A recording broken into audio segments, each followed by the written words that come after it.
Hello नमस्कार साथियों, दादू classes के यूट्यूब चैनल पर आप सभी का हार्दिक स्वागत है। तो आज हम जो है 73वें संविधान संशोधन के अनुरूप पंचायती राज संस्थाओं की भूमिका, ये टॉपिक हम पढ़ रहे थे वीडियो मेंस के अंतर्गत।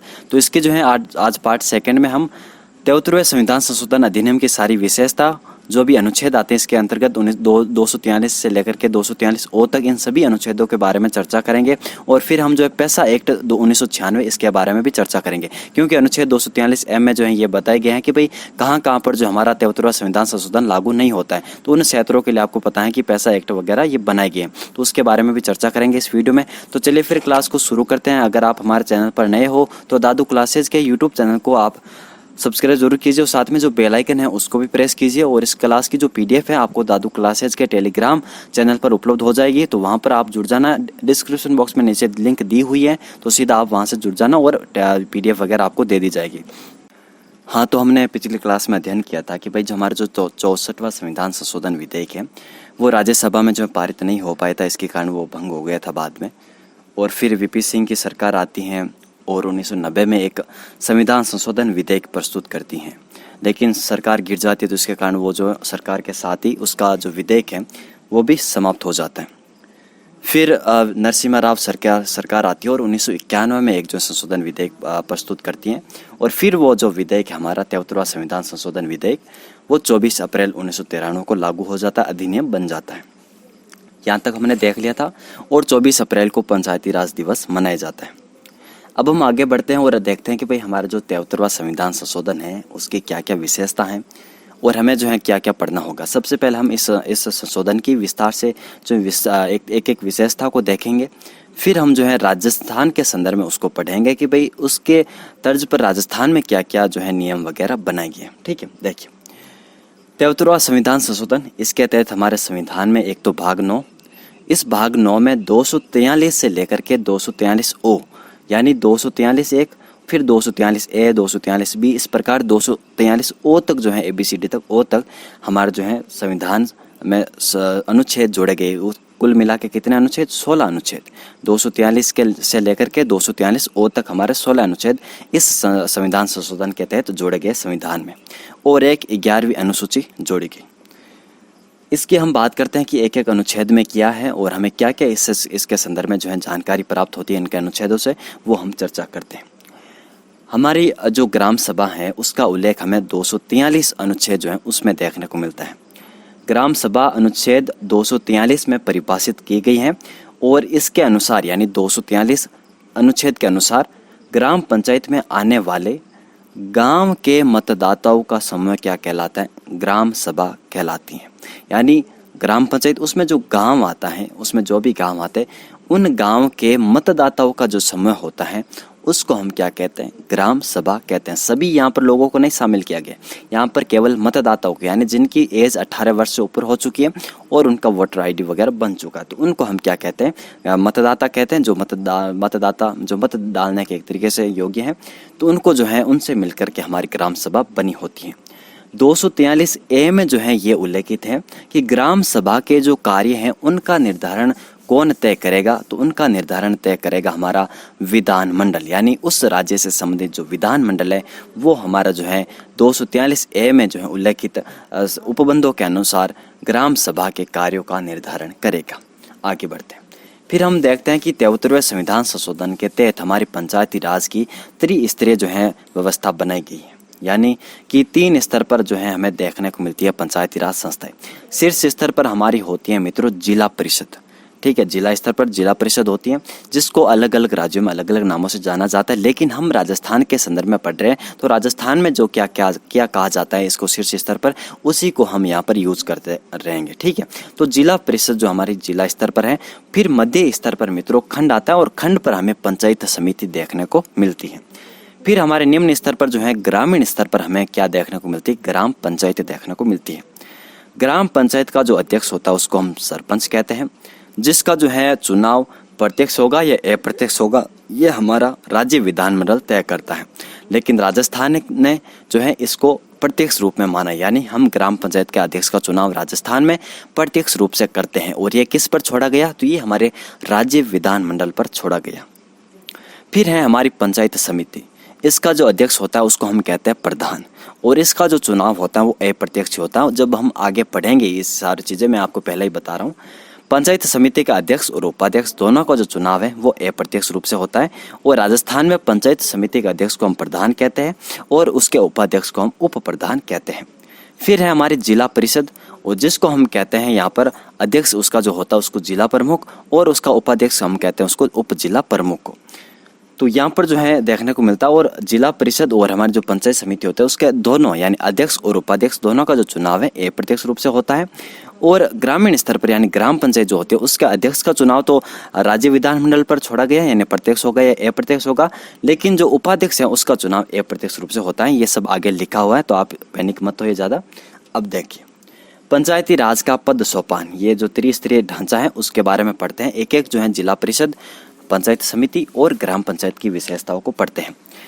वैसे हम राजस्थान के संदर्भ में जब अलग पढ़ेंगे तो अलग तरीके से पढ़ेंगे। यहाँ पर जो हम संपूर्ण देश को लेकर के चल रहे हैं यानी 73वें संविधान संशोधन में क्या प्रावधान है उसके आधार पर पढ़ रहे हैं।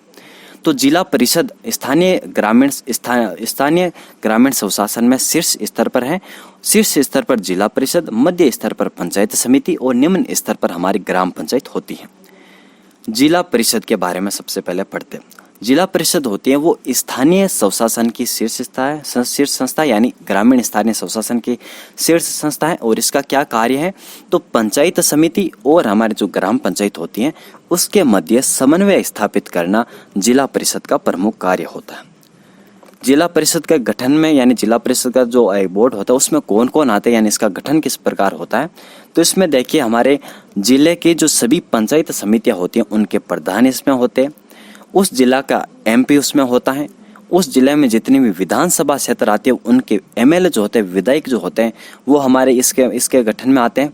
फिर वहाँ पर जो जिला विकास अधिकारी होता है वो इसमें शामिल होता है। फिर यहाँ पर महिलाओं तथा पिछड़े वर्ग के जो प्रतिनिधि होते हैं वो इसके गठन में होते हैं। और 5 जो हमारे एससी और एसटी के जो प्रतिनिधि होते हैं वो इसके गठन में शामिल होते हैं। तो कौन कौन हो गया, पंचायत समिति के सभी के प्रधान, सभी पंचायत समितियों के प्रधान, एमपी, एमएलए साहब सारे, और जिला विकास अधिकारी, एससी एसटी, महिला और पिछड़े वर्गों के प्रतिनिधि। फिर है हमारे मध्य स्तर पर पंचायत समिति।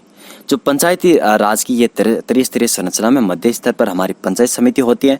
इसको अलग अलग राज्यों में अलग अलग नामों से जाना जाता है, जैसे कि क्षेत्र समिति हो गया, आंचलिक परिषद हो गया, अलग अलग राज्यों में अलग अलग नामों से जाना जाता है। इसके गठन में कौन कौन शामिल होते हैं, तो ग्राम पंचायतों के प्रमुख यानी सरपंच वगैरह, और कुछ महिला प्रतिनिधि और अनुसूचित जाति और एससी एसटी यानी इनके जो है प्रतिनिधि वो इसके गठन में शामिल होते हैं। और कुछ राज्यों में मित्रों जो कुछ सदस्य ग्राम सभा के द्वारा भी चुने जाते हैं। ग्राम सभा के कौन सदस्य, जो हमारे मतदाता जो होते हैं वो उनको जो यहाँ पर चुना जाता है, किसमें, हमारे पंचायत समिति में, कुछ राज्यों में, लेकिन राजस्थान में ऐसी व्यवस्था नहीं है।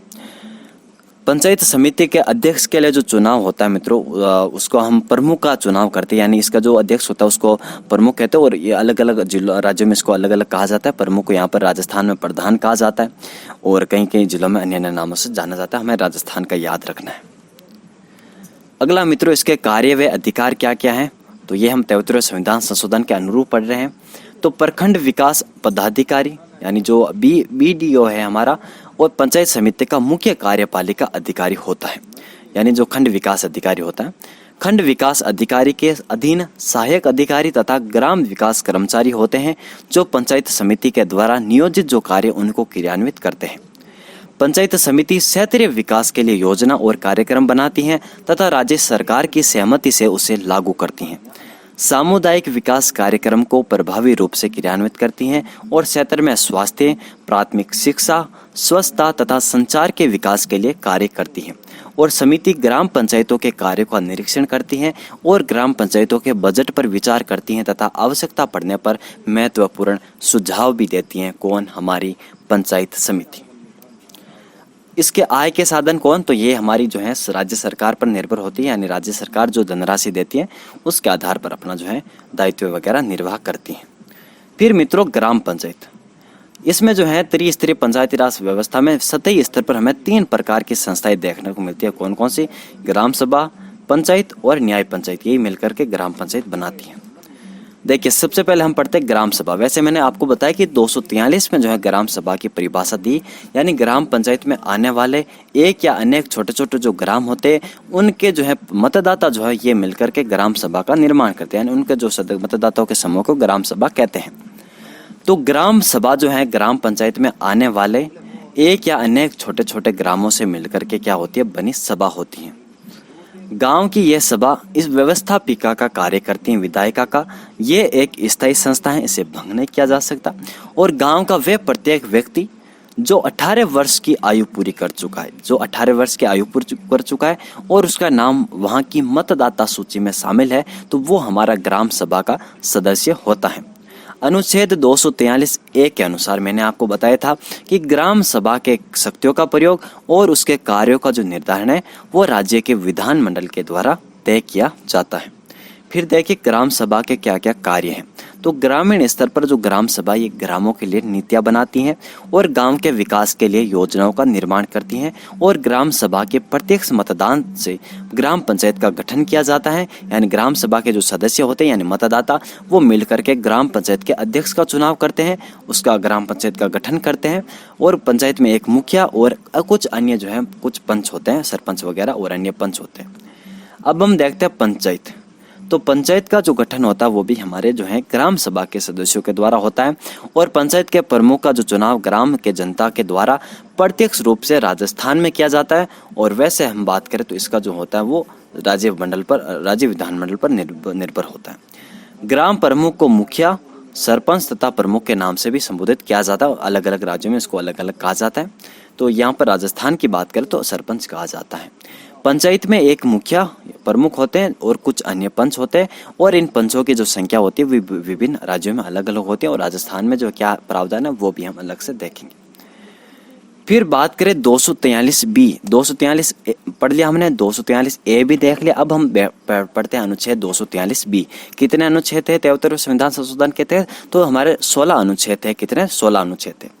243B के अनुसार प्रत्येक राज्य में जो त्रिस्तरीय हमने संरचना देखी थी वो हमारी 243B के अनुसार है। यानी इसके अनुसार प्रत्येक राज्य में ग्राम, मध्यवर्ती और जिला स्तर पर इस भाग के उपबंधों के तहत उपबंधों के अनुसार पंचायतों का गठन किया जाएगा, जिसमें ग्राम स्तर पर ग्राम पंचायत, मध्यवर्ती खंड स्तर पर पंचायत समिति और जिला स्तर पर जिला पंचायत यानी जो हमारे जिला परिषद होती है उसका गठन किया जाता है।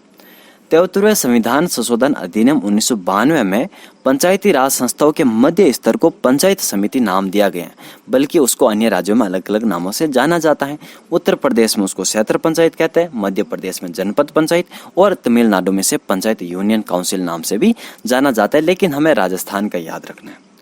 अनुच्छेद 243B में ये भी स्पष्ट है मित्रों कि जिन राज्यों की जनसंख्या 20 लाख से कम होगी वहाँ मध्य स्तर की स्थापना करना कोई अनिवार्य नहीं है। फालतू में ये हमारे लिए खर्चा होगा। एक तो ऊपर से जनसंख्या कम, और फिर यहाँ पर आपने इतनी सारी संरचना बना दी, तो ये कोई अच्छी बात नहीं है। तो वहाँ पर आप जो पंचायत समिति होती है उसका गठन मत कीजिए, सीधा ग्राम पंचायत और हमारा जो जिला परिषद है उसका आप गठन कीजिए। अनुच्छेद 243B को नहीं भूलना है, ठीक है ना। आगे बढ़ते हैं। फिर हम देखते हैं अनुच्छेद 243C, जिसमें हमारी पंचायतों की संरचना दी गई है, और इसमें यह बताया गया है कि भाई ग्राम पंचायत के जो अध्यक्ष होते हैं, पंचायत समिति के जो अध्यक्ष उपाध्यक्ष होते हैं, जो जिला परिषद के अध्यक्ष उपाध्यक्ष होते हैं, इनका चुनाव वगैरह की नीति क्या है, क्या विधि से इनका चुनाव होता है।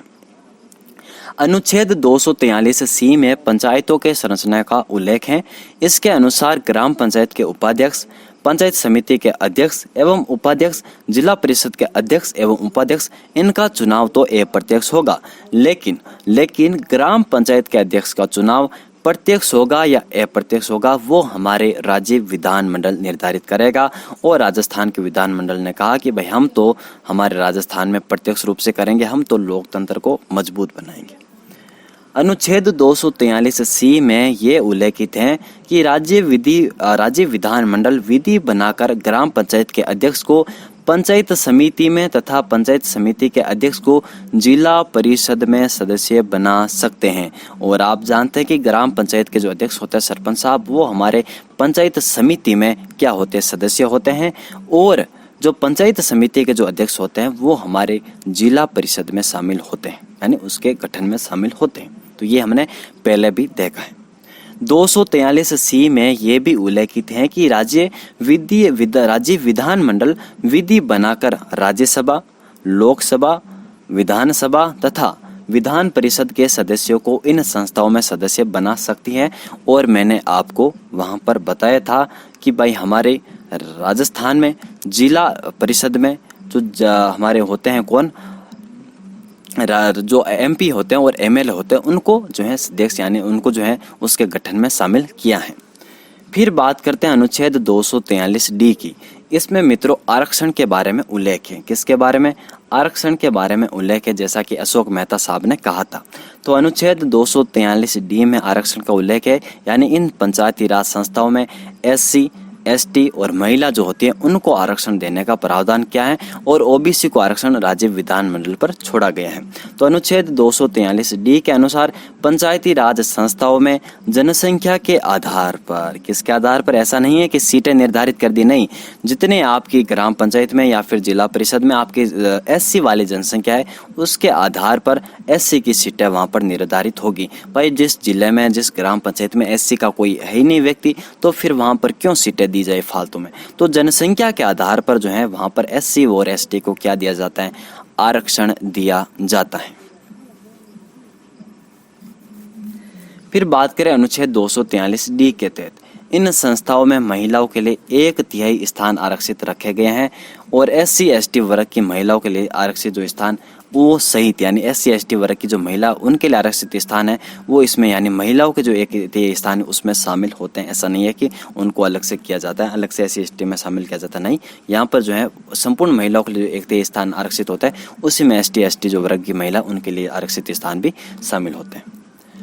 OBC जो आरक्षण है उसकी जिम्मेदारी राज्य विधानमंडल पर छोड़ी गई है, यानी राज्य अगर चाहे तो फिर वहाँ पर OBC को जो है, यानी जो अदर बैकवर्ड जो क्लास हैं, अन्य जो पिछड़ा वर्ग है, उनको वहाँ पर आरक्षण जो है दे सकता है। कौन? हमारा जो बात करें राज्य विधानमंडल, ठीक है। तो जनसंख्या के आधार पर हमने जो है SC ST को आरक्षण दे दिया, और महिलाओं को हमने 1/3 आरक्षण दे दिया। किसमें? हमारे 73वें संविधान संशोधन के तहत। लेकिन ये हमारा जो 73वां संविधान संशोधन है ये भी कहता है कि आप अगर आप चाहो तो राज्य में 1/3 से अधिक भी आरक्षण महिलाओं को दे सकते हो। किनको? महिलाओं को 1/3 से अधिक आरक्षण भी दे सकते हो, ऐसा हमारा 73वां संविधान संशोधन कहता है, राज्यों को कहता है, यानी राज्य विधानमंडल तय कर सकता है। अनुच्छेद 243D के तहत SC के लिए किए गए आरक्षण संबंधी प्रावधान अरुणाचल प्रदेश में लागू नहीं होते। कहाँ पर लागू नहीं होते? तो अरुणाचल प्रदेश में जो SC वाले जो प्रावधान नहीं लागू होते, क्योंकि वहाँ पर जनसंख्या ही नहीं है, वहाँ पर ST ज़्यादा है, तो इसके वजह से जो अरुणाचल प्रदेश में लागू नहीं होते। और ये ऐसा प्रावधान 73वां संविधान संशोधन अधिनियम जो 2000 में हुआ था, वहाँ पर जो है इसके तहत, यानी 73वां संविधान संशोधन के तहत हमारे अरुणाचल प्रदेश में SC वाले जो आरक्षण संबंधी प्रावधान थे उनको समाप्त किए थे। अनुच्छेद 243D के तहत मित्रों जो SC व ST को आरक्षण दिया गया है वो अनुच्छेद 334 में जो उल्लेखित अवधि है वहाँ तक जारी रहेगा। आपको पता है कि 334 में ST को आरक्षण दिए गए हैं, यानी कितने वर्ष? तो उस अवधि तक जो है हमारे 243D में जो आरक्षण दिया गया है वो उस अवधि तक, यानी अनुच्छेद 334 में जो अवधि है आरक्षण की, उस अवधि तक हमारा क्या रहेगा, मतलब लागू रहेगा आरक्षण। आगे है मित्रों कार्यकाल, वो हम देखते हैं 243E में, यानी अनुच्छेद 243E में पंचायतों के जो है पंचायती राज जो संस्था, इन संस्थाओं के कार्यकाल के बारे में बताया है। तो 243E के अनुसार इन संस्थाओं का कार्यकाल 5 वर्ष होता है। कितना? 5 वर्ष होता है। और 5 वर्ष की जो अवधि है वो इन संस्थाओं के प्रथम अधिवेशन से मानी जाती है। निर्धारित कार्यकाल से पूर्व अगर आपका वहाँ पर रिक्त स्थान हो जाता है, यानी स्थान जो है खाली हो जाता है, मतलब सरपंच साहब की अगर मृत्यु हो जाए या फिर किन्हीं कारणों के जो है सरपंच साहब ही जो है त्याग पत्र दे दें या फिर जो ग्राम सभा ही उनको हटा दें, तो यहाँ पर जो है वापस चुनाव होते हैं। कितने महीनों के भीतर? तो 6 महीनों के जो भीतर है मित्रों वापस जो है चुनाव कराने के हमारे प्रावधान है। किसमें?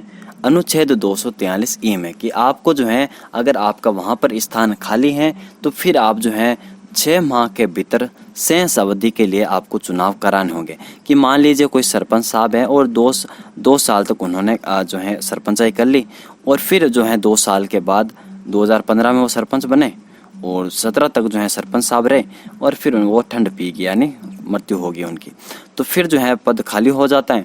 अब आपको क्या होगा कि जो भी नया सरपंच बनेगा वो 2000 मान लीजिए एकदम जनवरी में 2015 में बनते हैं और जनवरी 2017 में उनकी मृत्यु हो जाती है। अब जो है 6 माह के भीतर चुनाव कराने होते हैं, यानी जनवरी के बाद आपको कितने महीनों के भीतर, तो आपको क्या जुलाई तक आपको क्या करवाने होंगे, जो आपको चुनाव कराने होंगे।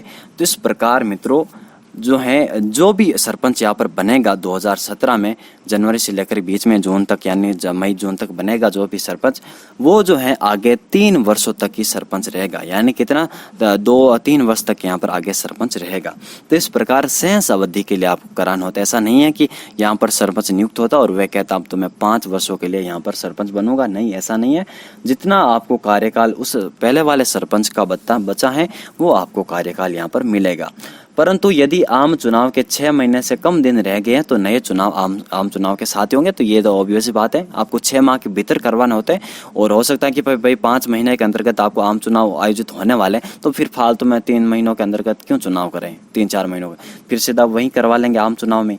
तो इस प्रकार जो है 243E में जो है कार्यकाल और उनके जो चुनाव करवाने के बारे में प्रावधान किए गए हैं। फिर है मित्रों हमारा 243F, और F में क्या किया गया है कि भाई जो हमारी योग्यता है 73वें संविधान संशोधन के तहत जो पंचायती राज संस्था उनके अध्यक्ष उपाध्यक्ष वगैरह इनकी जो है योग्यता के बारे में बताया गया है। लेकिन ये जो है योग्यता केवल 73वें संविधान संशोधन में केवल ये कहा गया है कि भाई उसकी जो है न्यूनतम आयु 21 वर्ष होनी चाहिए जो भी सरपंच वगैरह बन रहा हो, और अन्य जो भी योग्यता है वो भाई आपका जो है राज्य जो विधानमंडल है वो तय करेगा, हम नहीं करेंगे, क्योंकि आपके राज्य में हो सकता है कुछ अलग अलग आपको डिमांड हो। तो इस प्रकार वहाँ पर जो योग्यता राज्य विधानमंडल पर छोड़ी गई है। तो अनुच्छेद 243F के तहत मतलब योग्यता का जो निर्धारण है यहाँ पर राज्य विधानमंडल करता है, और अनुच्छेद 243F के अनुसार न्यूनतम आयु आपकी 21 वर्ष होनी चाहिए। केवल यहाँ पर एक योग्यता का हमें उल्लेख देखने को मिलता है। फिर है मित्रों हमारे कार्य की बात करें तो 243G में हमें 29 जो कार्य देखने को मिलता है। अभी तक हमने देख लिया कौन कौन से अनुच्छेद पढ़ लिए, 243A देख लिया, 243 देख लिया जिसमें ग्राम सभा की परिभाषा थी, 243A देख लिया जिसमें हमें ग्राम सभा के जो कार्य वगैरह था उनका निर्धारण राज्य विधानमंडल तय करेगा, ऐसा प्रावधान देखा। फिर हमने 243B में जो है पंचायतों का जो एक तरीके से किस प्रकार गठन होता है, किस स्तर पर जो कौन सी पंचायत वगैरह होती है, और 20 लाख जहाँ पर जनसंख्या कम है तो वहाँ पर पंचायत जो हमारी पंचायत समिति होती है मध्य स्तर पर जो उसका गठन करने का कोई जरूरत नहीं है। फिर हमने 243C में जो है पंचायतों की संरचना दी कि वहाँ पर जो अध्यक्ष उपाध्यक्ष वगैरह होता है उनका चुनाव किन विधियों से किया जाएगा, प्रत्यक्ष होगा या अप्रत्यक्ष होगा। फिर हमने जो है 243D में आरक्षण को देखा। फिर हमने 243E में जो है कार्यकाल को पढ़ा। फिर हम जो है 243F में हमने योग्यता को पढ़ा। फिर हम देखते हैं 243G जिसके तहत मित्रों इन संस्थाओं में 29 कार्यों का उल्लेख किया गया है, और ये जो 29 कार्य हैं इनका उल्लेख 11वीं अनुसूची में उल्लेखित है। अनुच्छेद 243G में ये स्पष्ट उल्लेखित है कि ये जो कार्य हैं वो आर्थिक विकास और सामाजिक न्याय की योजनाओं से संबंधित है। जहाँ पर भी ग्रामीण विकास की बात आ जाती है तो फिर वहाँ पर सामाजिक और आर्थिक जो विकास वो आ जाता है। ठीक है, तो ये जो है प्राप्त करना हमारे 29 कार्यों के माध्यम से जो लक्ष्य निर्धारित किए गए। अब ये 29 कार्य कौन कौन से थे तो आपको आइडिया होना चाहिए, क्योंकि अब की बार ग्राम सेवक में हमारा केवल एक ही टॉपिक है पॉलिटिक्स है, तो मुझे लगता है कि आप इसको घोल कर पी लीजिए, हर एक चीज़ यहाँ पर रट लीजिए ताकि यहाँ पर से तो आपका कोई क्वेश्चन गलत ना हो। देखिए कौन कौन सा, कृषि, गांव में रहते हैं तो कृषि होगी, भूमि विकास होगा, भूमि सुधार का कार्यान्वयन होगा, चकबंदी और भूमि संरक्षण होगा, ये हम जानते हैं। लघु सिंचाई किसानों को सिंचाई की आवश्यकता होती है। खेतों में जो भी आपको पता है गांव में जो भी आवश्यकता हमें होती है वो हमें यहाँ पर 29 कार्यों में शामिल होगा। पशुपालन डेयरी उद्योग यस होता है हमारे गाँव में, मत्स्य उद्योग यस होता है, सामाजिक वानिकी और फार्म वानिकी यस होता है, लघु वन उपज यस, लघु उद्योग गांव में तो बड़े बड़े उद्योग तो देखने को मिलेंगे नहीं, लघु उद्योग कुटीर उद्योग वही देखने को मिलेंगे। खादी ग्राम उद्योग और कुटीर उद्योग, ग्रामीण आवासन, पेयजल तो होना ही चाहिए, ईंधन और चारा पशुओं के लिए तो होना ही चाहिए और जलाने के लिए ईंधन होने चाहिए, सड़कें, पुल, जल मार्ग और अन्य संचार साधन, ये तो आजकल ग्राम की बेसिक नीड है। ग्रामीण विद्युतीकरण यस, अपारंपरिक ऊर्जा स्रोत यस, जो सौर ऊर्जा होगी ये जो है इनका हमें यूज़ करना होगा ग्राम में। जो लोगों को यहाँ पर जो लकड़ियाँ होती हैं उपले होते हैं उन पर निर्भर नहीं बनाना है। गरीबी उन्मूलन कार्यक्रम चलाने हैं, शिक्षा प्राथमिक और माध्यमिक दोनों, तकनीकी प्रशिक्षण और व्यावसायिक शिक्षा, यस, प्रौढ़ और अनौपचारिक शिक्षा, पुस्तकालय की स्थापना होनी चाहिए। तो देखिए कुछ ऐसे आप याद कर लीजिए। वैसे आपको जो है ऑप्शन में यही पूछेगा कि भाई जो हमारे 29 कार्य हैं उनमें कौन सा उल्लेखित नहीं है, तो वहाँ पर एक आधा कार्य जो है 74वें संविधान संशोधन का जो है दे दिया जाएगा। तो इस प्रकार आपको ये पता होना चाहिए कि भाई गांव से कौन कौन से संबंधित हैं। अब कुछ आपको यहाँ पर जैसे कि पुस्तकालय होगा, ऐसा आपको लग रहा है कि भाई ये तो शहर में ही होना चाहिए, तो ऐसा नहीं है, हमारे गांव में भी होना चाहिए। तो इस प्रकार ये कुछ ऐसे वर्ड जो ऐसे कोई भी कार्य जो हमें शहरी के तरह लगते हैं, तो उनको आप विशेषकर ज़्यादा याद कीजिए, अन्यथा आप जो है आराम से इसको लॉजिक से कर लेंगे। ठीक है, अगला हमारा कार्य की बाजार और मेले, स्वास्थ्य और स्वच्छता, परिवार कल्याण, महिला और बाल विकास, ये 25 कार्य हो गए। अगला की समाज कल्याण, जिसके अंतर्गत विकलांगों और मानसिक रूप से मंद व्यक्तियों का कल्याण शामिल है, दुर्बल वर्गों का और विशिष्टतया SC और ST का कल्याण, और सार्वजनिक वितरण प्रणाली, ये आपको विशेषकर याद रखना, और सामुदायिक संपत्ति का रखरखाव। ये तो आप जानते हैं कि जहाँ रोजगार वगैरह जो योजना थी उनमें सामुदायिक जो संपत्ति थी उनका निर्माण करके गरीबी को हटाने का जो है लक्ष्य तय किया गया था, तो गाँव के अंतर्गत। तो ये 29 कार्य आपको याद होने चाहिए। एक बार अगर वापस देखना चाहो तो देख लीजिए, जो इम्पोर्टेंट है। वैसे ये तो आप जानते ही हैं। और यहाँ पर हमें ग्रामीण आवासन ये याद, ये तो आप कर लोगे, ग्रामीण आएगा तो फिर। और अपारंपरिक ऊर्जा स्रोत, ये थोड़ा सा नया है, इसको देख लीजिए अलग से। और सड़कें पुल वगैरह, आप जलमार्ग वगैरह देखोगे तो ये लगेगा आपको ये शहर से संबंधित है, नहीं गांव से है। और फिर बात करें तकनीकी प्रशिक्षण, ये भी देख लीजिए, ये भी गांव से है हमारा। प्रौढ़ तो गांव में होती हैं। और पुस्तकालय की बात करें, ये कुछ नया है, तो ये भी आप याद रखिए। और संस्कृति तो गाँव में ही है। बाजार मेले भी गाँव के हैं। स्वास्थ्य और स्वच्छता, ये तो दोनों जगह चाहिए भाई। परिवार कल्याण भी, और महिला बाल विकास, और यहाँ पर सार्वजनिक वितरण प्रणाली, ये भी याद रखिए। तो ये 29 कार्य आपको याद होने चाहिए, लॉजिक से आप कर लेंगे इसको। तो फिर मित्रों 243H अनुच्छेद, इसके तहत इसमें यह प्रावधान किया गया कि जो राज्य विधानमंडल है वो विधि बना करके, कानून बना करके इन संस्थाओं को कर लगाने की शक्ति दे सकता है। किनको? हमारी पंचायती राज संस्थाओं को। तो यहाँ पर जो है राज्य विधानमंडल को ये दिया गया पावर कि आप विधि बना करके जो इन संस्थाओं को कर लगाने की शक्ति दे सकते हैं, ताकि उनको जो है अपना जो है एक तरीके से पैसा वगैरह यूज करने के लिए अच्छी तरीके से मिल जाए। अगला हमारे मित्रों राज्य वित्त आयोग, और इसमें बात करें तो जो भी पंचायती राज संस्था थी उनमें पैसे वगैरह इनका आवंटन वगैरह करने के लिए एक आयोग का गठित किया गया। इसी संशोधन के तहत 73वें संविधान संशोधन में 243I में इसका उल्लेख है। और 243I के अनुसार इस संशोधन के लागू होने के 1 वर्ष तथा बाद में प्रत्येक 5 वर्ष में राज्यपाल के द्वारा राज्य वित्त आयोग का गठन किया जाएगा। हम जो है जब राज्य के संदर्भ में पढ़ेंगे 73वां संविधान संशोधन, यानी जब राज्य ने जो लागू किया था 23 अप्रैल 1994 को, तो जब हम उसको पढ़ेंगे तो उसमें आपको बताऊंगा कि भाई किस प्रकार जो है राजस्थान में अभी तक 6 जो है राज्य वित्त आयोग गठित हो चुके हैं। और अभी हाल फिलहाल में जो प्रद्युमन सिन्हा जो है और अशोक लाहौटी वगैरह, लक्ष्मण सिंह रावत, इन ये मिलकर के जो है एक राज्य वित्त आयोग का गठन किया था और उसमें अपनी सिफारिशें दी थी। वो हम जब राज्य के बारे में पढ़ेंगे तब पढ़ेंगे। तो ये जो वित्त आयोग है मित्रों, इसका उल्लेख हमें 243I में मिलता है 73वें संविधान संशोधन के तहत। तो अनुच्छेद 243I में इसका उल्लेख है। और इसके अनुसार इस संशोधन के लागू होने के 1 वर्ष तथा यानी 1 वर्ष में आपको जो 1 वर्ष के बाद, यानी ये संशोधन लागू हो गया 24 अप्रैल 1993, उसके 1994 के बाद आपको जो 1 वर्ष के लिए यहाँ पर जो है गठन करना है 1 वर्ष के बाद। और फिर आपको प्रत्येक 5 वर्ष के बाद आपको क्या करना है, राज्यपाल के द्वारा राज्य वित्त आयोग का गठन करना है। अनुच्छेद 243I के अनुसार राज्य वित्त आयोग की संरचना, उनकी योग्यता इत्यादि का निर्धारण कौन तय करेगा, तो राज्य विधानमंडल, और इनकी जो नियुक्ति राज्यपाल करेगा। तो राज्य विधानमंडल है वो इनकी योग्यता, और राज्य वित्त आयोग की संरचना यानी कितने इसमें सदस्य वगैरह होना चाहिए, तो ये हमारा राज्य विधानमंडल तय करेगा। और उनको जो नियुक्ति है वो राज्यपाल महोदय करेंगे।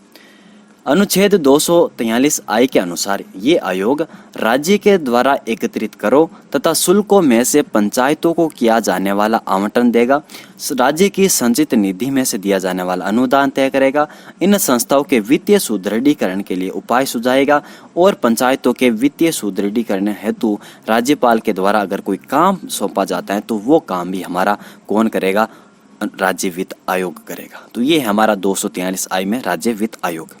फिर है मित्रों अनुच्छेद 243 74 संविधान संशोधन में है, यानी उसके तहत जो राज्य वित्त आयोग जो नगर पालिका उनके संदर्भ में ये काम करता है, तो वो हमारे है नहीं, तो क्यों फालतू पैनिक हो। लेखा एवं लेखा परीक्षण, ये है अनुच्छेद 243 जे में प्रावधान। तो अनुच्छेद ये 243 आई जे जी एच वगैरह नहीं बोलना आपको। जी कार्यों से संबंधित था, और एच हमारा कर से संबंधित था, और आई हमारा वित्त आयोग से संबंधित, और लेखा एवं लेखा परीक्षण संबंधित हमारा अनुच्छेद 243 जे है। तो अनुच्छेद 243 जे में मित्रों ये प्रावधान किया गया है कि पंचायती राज संस्थाओं के खर्चों का लेखांकन और लेखा परीक्षण ये राज्य विधान मंडल करता है। कौन करता है? राज्य विधान मंडल को ये शक्ति दी गई कि आप जो है पंचायती राज संस्थाओं के खर्चों का लेखांकन और लेखा परीक्षण करोगे। फिर है मित्रों 243 के में हमारा राजस्थान निर्वाचन आयोग, तो हम पढ़ेंगे ये राज्य निर्वाचन आयोग का जो है प्रावधान किया गया हमारे 243 के में। ये जो है एक सदस्य आयोग है और जिसे निर्वाचन आयुक्त कहा जाता है। इनकी जो नियुक्ति है राज्यपाल करते हैं। मैं आपको 73वां संविधान संशोधन के तहत पढ़ा रहा हूँ, राजस्थान के संदर्भ में नहीं पढ़ा रहा हूँ, तो पैनिक मत होइए। इनकी जो नियुक्ति राज्यपाल करते हैं हम जानते हैं। और 243 के अनुसार राज्य विधानमंडल विधि बनाकर राज्य निर्वाचन आयुक्त की सेवा शर्तें एवं पदावधि का निर्धारण करता है, और इस संदर्भ में नियम बनाने की शक्ति राज्यपाल की है। और 243 के में ये स्पष्ट उल्लेखित है कि राज्य निर्वाचन आयुक्त को भी उसी विधि तथा उसी आधार से हटाया जाता है जिस विधि तथा आधार पर उच्च न्यायालय के न्यायाधीश को हटाया जाता है। तो ये जो पावर है एक निर्वाचन आयुक्त के किसके समान है? उच्च न्यायालय के न्यायाधीश के समान है। अनुच्छेद 243 के में यह स्पष्ट उल्लेखित है कि राज्य निर्वाचन आयोग के निवेदन पर राज्यपाल इन्हें प्रशासनिक तंत्र उपलब्ध कराता है। किसके जो है? राज्य निर्वाचन आयोग के निवेदन पर राज्यपाल जो है इन्हें प्रशासनिक तंत्र उपलब्ध कराता है। अनुच्छेद 243 के अनुसार ये आयोग जो है पंचायतों के चुनाव का अधीक्षण, निर्देशन, नियंत्रण और मतदाता सूचियां तैयार करने का कार्य करता है। तो पंचायती राज के जो चुनाव होते हैं उनकी मतदाता सूचियां तैयार करता है, उनका अधीक्षण करता है, उनका निर्देशन करता है और नियंत्रण करता है। तो ये हमारा निर्वाचन आयोग का काम है जिसका उल्लेख है अनुच्छेद 243 के में। नियुक्ति हमारे राज्यपाल करते हैं और सारे जो नियम वगैरह हैं, सेवा शर्तें, पदावधि, ये हमारे राज्य जो है विधानमंडल निर्धारित करते हैं, और राज्य निर्वाचन आयुक्त को उसी विधि से हटाया जाता है जिस विधि से हमारे उच्च न्यायालय के न्यायाधीश को हटाया जाता है। आगे बढ़ते हैं। अनुच्छेद 243 ZA के तहत मित्रों यही आयोग जो है नगर पालिकाओं के चुनाव भी कराते हैं। तो ये हमारा 74वां संविधान संशोधन है। फिर है संघ राज्य क्षेत्रों में लागू होना। तो अनुच्छेद 243 L के अनुसार 73वां संविधान संशोधन अधिनियम संघ शासित प्रदेशों में भी लागू होता है। ठीक है, तो संघ शासित प्रदेशों में लागू होने का प्रावधान हमारे अनुच्छेद 243 L में है। फिर बात करते हैं अनुच्छेद 243 M। ये इसलिए इम्पोर्टेंट है क्योंकि यहाँ से एक अच्छा क्वेश्चन बन सकता है कि 73वां संविधान संशोधन कहाँ पर लागू नहीं होता है, किन राज्यों में लागू नहीं होता है। तो 73वां संविधान संशोधन 243 M के अनुसार निम्न स्थानों पर लागू नहीं होता है। कौन कौन से अनुसार स्थान है? देखिए, एक तो हमारा अनुसूचित क्षेत्र TSP एरिया, और नागालैंड, मेघालय और मिजोरम राज्य। कौन कौन से? देखिए, नागालैंड, मेघालय, मिजोरम। नामेमी जो है यहाँ पर नमामि गंगा वैसे अन्य प्रयोजन, तो यहाँ पर इस प्रकार याद रख सकते हो। तो नामेमी जो है नागालैंड, मेघालय और मिजोरम, इन राज्यों में लागू नहीं होता। और मणिपुर का जो स्वायत्त शासित क्षेत्र और पश्चिम बंगाल का दार्जिलिंग जो क्षेत्र है, यहाँ पर जो है अनुच्छेद 243 M के अनुसार हमारा जो है 73वां संविधान संशोधन इन 4 जगहों पर लागू नहीं होता है। वापस देख लीजिए, एक तो हमारे अनुसूचित क्षेत्र हो गए, और दूसरे हमारे जो है नागालैंड, मेघालय और मिजोरम राज्य, ये जो 3 राज्य हो गए। और फिर हमारे मणिपुर का जो स्वायत्त शासित क्षेत्र है, और चौथा हमारा जो है पश्चिम बंगाल का जो दार्जिलिंग जो क्षेत्र है, यहाँ पर हमें 73वां संविधान संशोधन लागू नहीं होता है। फिर यहाँ पर क्या लागू होता है? देखिए, तो DSP जो एरिया, वहाँ पर मित्रों अनुसूचित क्षेत्रों में पंचायतों का विस्तार अधिनियम 1996 बनाया गया। तो पैसा अधिनियम बनाया गया, इसके बारे में पढ़ते हैं। अनुच्छेद 243 M में ये उल्लेखित है कि अनुसूचित क्षेत्रों में 73वां होगा, 73वां संविधान संशोधन लागू नहीं होगा। ये भी उल्लेखित है कि इन क्षेत्रों के लिए पंचायती राज संस्थाओं के संदर्भ में संसद क्या बनाएगी? विधि बनाएगी। और 1994 में मित्रों दिलीप सिंह भूरिया की अध्यक्षता में एक समिति का गठन किया जाता है और 1996 में जो है ये समिति अनुशंसा करती है कि पंचायतों का विस्तार अनुसूचित क्षेत्रों में भी होना चाहिए और इन पंचायतों में ज़्यादातर अनुसूचित जनजाति के लिए ही आरक्षित स्थान होने चाहिए। तो इस प्रकार 1994 में दिलीप सिंह भूरिया समिति बनती है और वह कहती हैं कि भाई आप जो हैं ये इन नॉन जो टीएसपी इनको तो आप दे देते हो पंचायती राज का अधिकार, तो इनके लिए भी 2 अनुसूचित क्षेत्रों में भी पंचायती राज का जो ऐसी संस्थाओं की स्थापना करे तो पंचायतों का विस्तार जो है अनुसूचित क्षेत्रों में भी होना चाहिए, ऐसा हमारा जो है भूरिया आयोग कहता है या भूरिया समिति कहती है। और फिर इन्हीं की समितियों के सिफारिशों पर हमारा अनुसूचित क्षेत्रों में पंचायतों का विस्तार यानी पंचायत एक्सटेंशन शेड्यूल एरिया, तो यहाँ पर अधिनियम पारित होता है हमारा 1996 पैसा एक्ट 1996 में बनता है। और ये जो कब लागू होता है तो 24 दिसंबर 1996 में ये लागू होता है और ये मुख्यतः 5वें अनुसूचित वाले जो क्षेत्र थे उनके लिए है। और वर्तमान में बात करें तो ये 10 राज्यों में लागू हैं। कौन कौन से राज्य? तो राजस्थान है, जो हाँ भाई राजस्थान तो है इसमें, आंध्र प्रदेश, तेलंगाना, मध्य प्रदेश और राजस्थान। आंध्र प्रदेश, तेलंगाना, मध्य प्रदेश और राजस्थान। और हम बात करें महाराष्ट्र और गुजरात, ये तो संलग्न जिले हो गए, नहीं संलग्न राज्य हो गए। आंध्र प्रदेश, तेलंगाना, मध्य प्रदेश, राजस्थान, महाराष्ट्र गुजरात और छत्तीसगढ़ झारखंड उड़ीसा, ये तीनों संलग्न है।